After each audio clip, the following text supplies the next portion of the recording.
There it is, between the static. It's faint at first, buried deep in the hiss, but after you hear it, after you know it's there, it becomes so loud you want to cover your ears and scream. I can sound out the words for you, but that's it. We never got the romanization down. It sounds like... It, va, ko, I'll, reg, id, to, des, vego, tat. There are images in the snow, ones beyond the bisected face and blank eyes that see in dimensions our scientists can only dream of. In the static, I have seen across the universe. Spindly stick figures with no noticeable head or arms that bow out, reach almost to their pointed feet, diamond storms that rip the skin off of ugly dog things scavenging in a pure white desert. I've seen former colleagues from the mountain. Wonder if they were taken or given.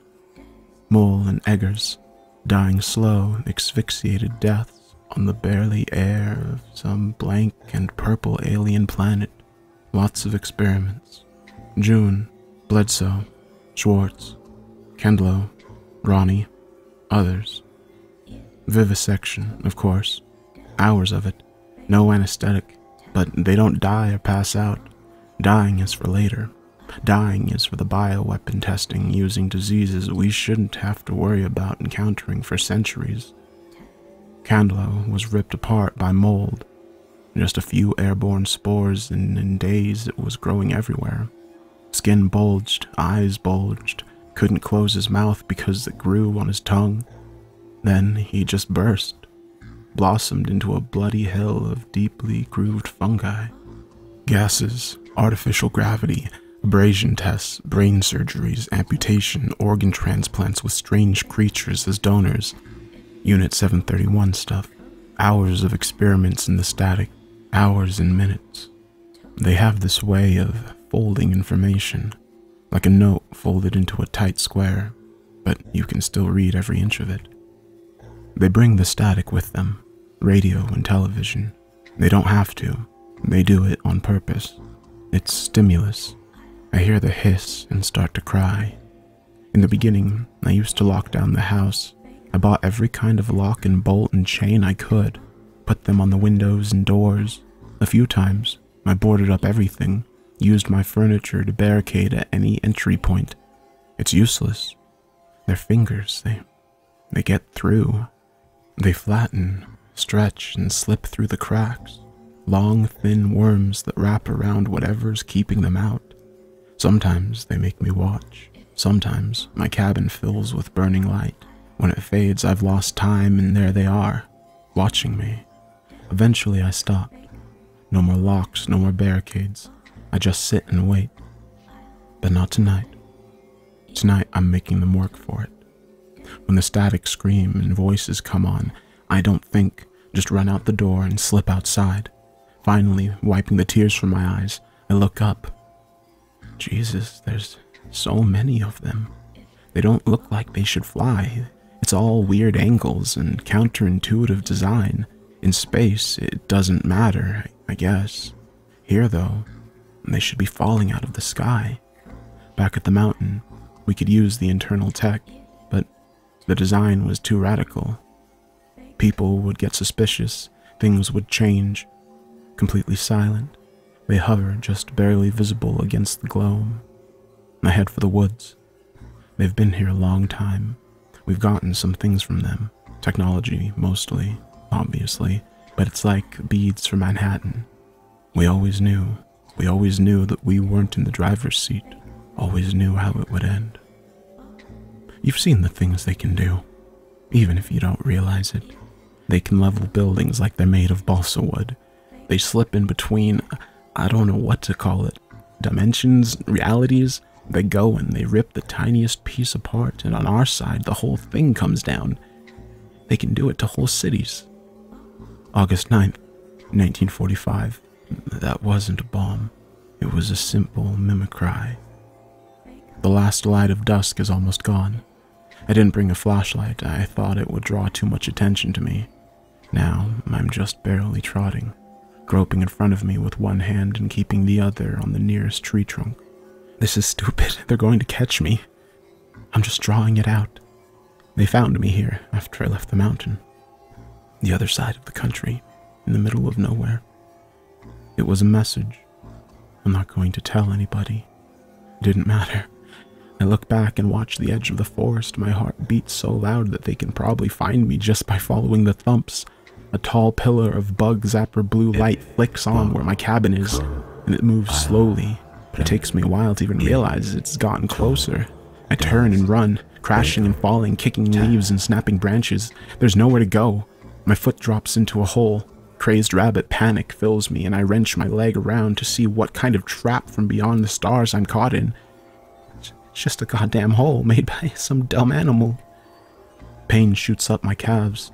I gingerly take my twisted ankle out of the hole and limp forward. It's time to give up. What a stupid idea. I could gimp my way into the darkness, maybe try to recover myself with leaves, but that's just entertainment for them. A funny note in their catalog of human behavior. I ease myself down against a tree and just watch the light. When the light hits them, the tree trunks bend outward like they're elastic. They're bigger than we can see. They exist in every direction. Closer, I can almost make out the figure inside of the light. I think I'm going to cry, but my senses are unraveling in its presence. It's the only thing I'm really aware of it. Closer, I can see the outline of the thick V-shaped head that juts back half a foot in a fat tumor-like bulbous. At the apex of each slant is its fleshed-over eyes, wide indents and long brows holding in small lakes of thin membrane. There's an eye similar to ours underneath the skin. I know. I've done autopsies.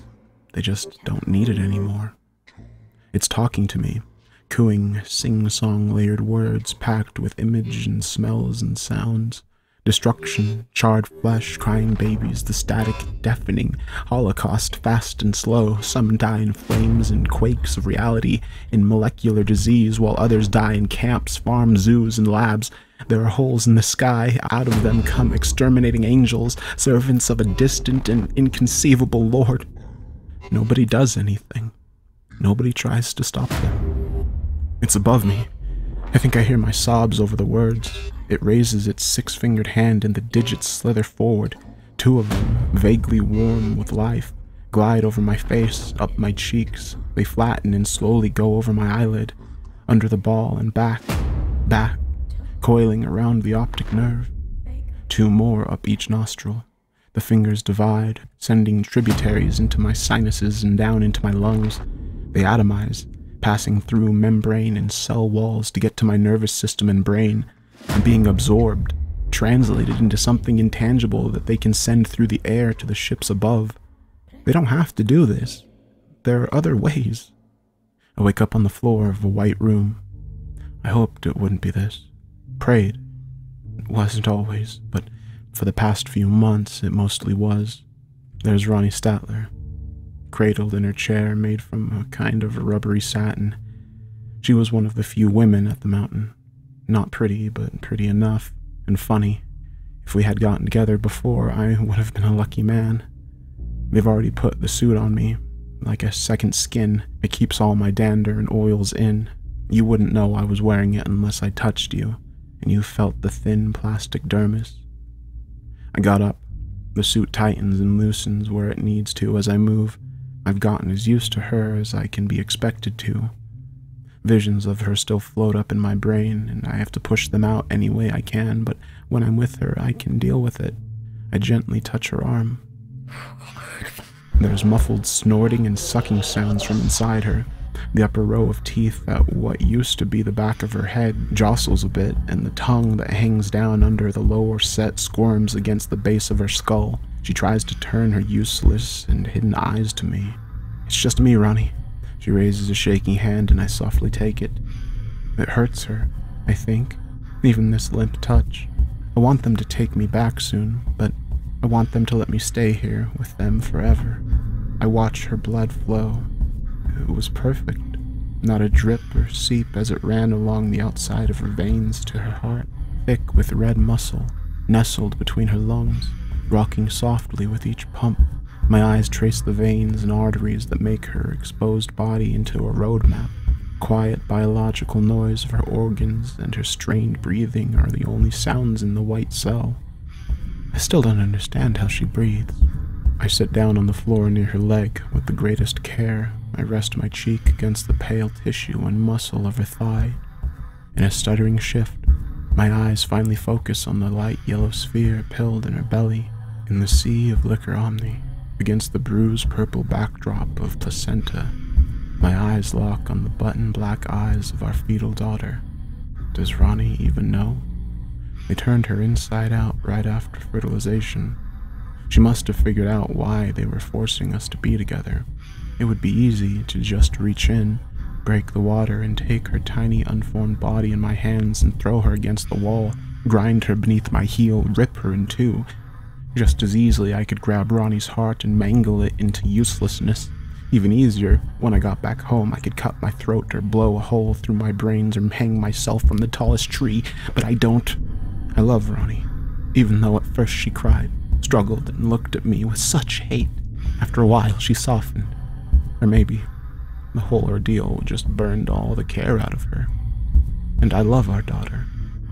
I love her even though there's a wide furrow running through the center of her head and it's getting deep and narrow. I don't know how long they let me stay, but it's not long enough. I wake up in my cabin, disgusted and afraid. It all feels different down here. Down here, the worst is still coming. Coming on such a definite track, it might as well have already happened. More than my tortured colleagues. That's what they show me in the static. When I look hard in between the shifting black and white points, past the V-shaped face, past the experiments, I see Earth. I see every television and radio blaring static like an air raid siren, a billion fathers cursing and flicking through channel after channel of snow, the only warning they get. And it will come soon.